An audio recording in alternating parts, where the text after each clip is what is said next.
This is probably one of my favorite books I ever created because it took me 24 hours. I will never, like, I remember sitting on the couch and I remember where I was, and I remember we were just so pissed off because we weren't making any fucking money. And it was like 11 fucking o'clock at night. And I was just, we were just seeing other people with really, really, really, really shitty AI books killing it, making money. We were just so mad because we were poor. We were mad at the world. And I was like, I can't fucking have it. And I'd just go into Midjourney and I'd enter the prompts and I would just download.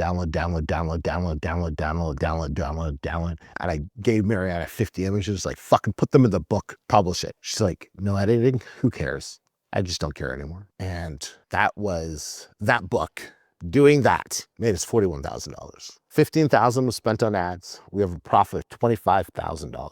So we put in 24 hours to create that book, and it made us $25,000 in profit. It is the highest ROI we have on ad spend out of all 5 books that I'm gonna be covering here, at 161%, 55,000 ad clicks at a 6.69% conversion rate, so a little lower than the other book. And this is a book, it literally says Halloween in the title, but it's a book that kills it year round now. Year round, it sells. And this was probably the biggest surprise for us. It did nothing for the first 8 to 9 months, maybe 10 months of its life. It did absolutely nothing. Like, it didn't do anything its first holiday season. It didn't do anything until like September, October came around the following year, and it started doing some stuff, started selling well. And then it started selling even better in the holidays after the Halloween passed and Christmas started. It started selling even better. We're like, wait, what? And then it just kind of putted along, and it just kind of stayed there. Nothing crazy,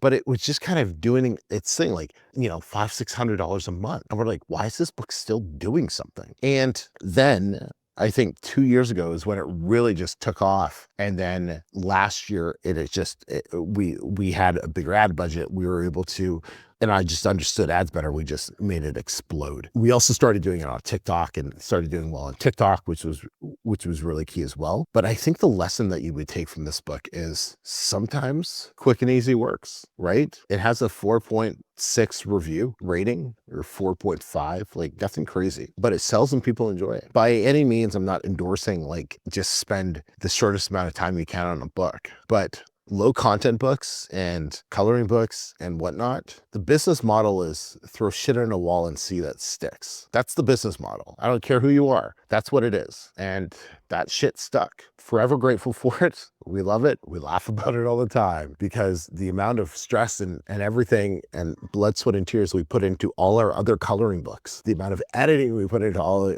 our coloring books, the fantasy houses or whatever they are, fairy homes or whatever, and like just trying to compete with the top ones. It was just crazy. And then here we are, this coloring book that we both hate, that is the nastiest looking thing in the world, kills it. So crazy.